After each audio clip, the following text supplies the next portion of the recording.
হাই everyone, লবিতাৰ ব্লগলৈ সকলোকে স্বাগতম জনাইছোঁ। আজি বহুত দিনৰ মূৰতহে ব্লগটো দিছোঁ। মাজতে মই বহুত দিন দিব পৰা নাই কিবা এটা প্ৰব্লেমৰ বাবে।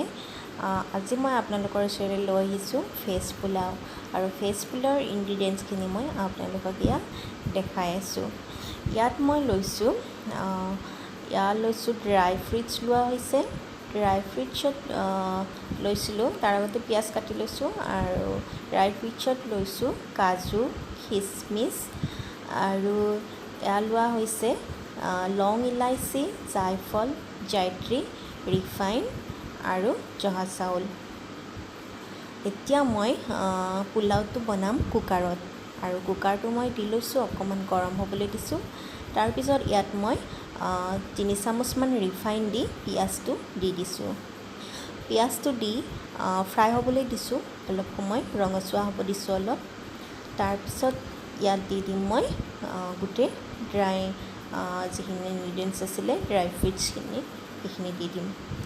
গোটেইখিনি বস্তু ভালদৰে লৰাই থাকিম, অলপ ৰঙচুৱা হ'বলৈ দিব লাগে।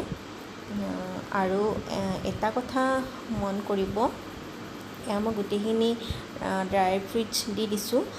যেতিয়া আপুনি খিচমিচ দিয়ে তেতিয়া আপুনি জুইটো কমাই ৰাখিব, আৰু বেছি সময় তেলত ৰাখিব নালাগে, আদাৰৱাইজ মানে এইটো খিচমিচটো জ্বলি যায়। চ' মোৰ হৈ গৈছে গোটেইখিনি।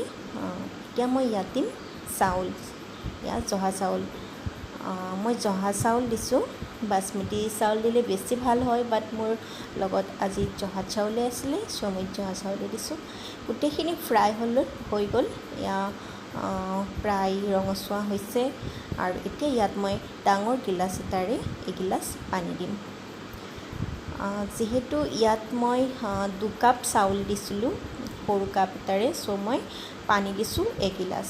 চ' আপোনালোকে মেজাৰমেণ্টটো ভালদৰে মনত ৰাখিব। এতিয়া ইয়াত অকণমান নিমখ দিছোঁ, ½ টেবুল স্পুন মই নিমখ দিছোঁ।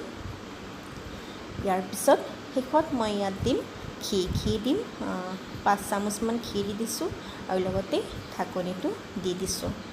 ঢাকনি দি এটা চিটি মাৰিবলৈ দিছিলোঁ, তাৰপিছত মই খুলি দিছোঁ। এয়া হৈ গ'ল মোৰ পোলাও। আৰু চিটি যেতিয়া এটা মাৰিব, তাৰপিছত বেছি সময় কুকাৰটোৰ ঢাকনিখন নাৰাখিব। ঠিক আছে, মোৰ পোলাও হৈ গ'ল। আপোনালোকে কেনেকুৱা পালে জনাব, আৰু মোৰ চেনেলটো ছাবস্ক্ৰাইব কৰিব। Thank U.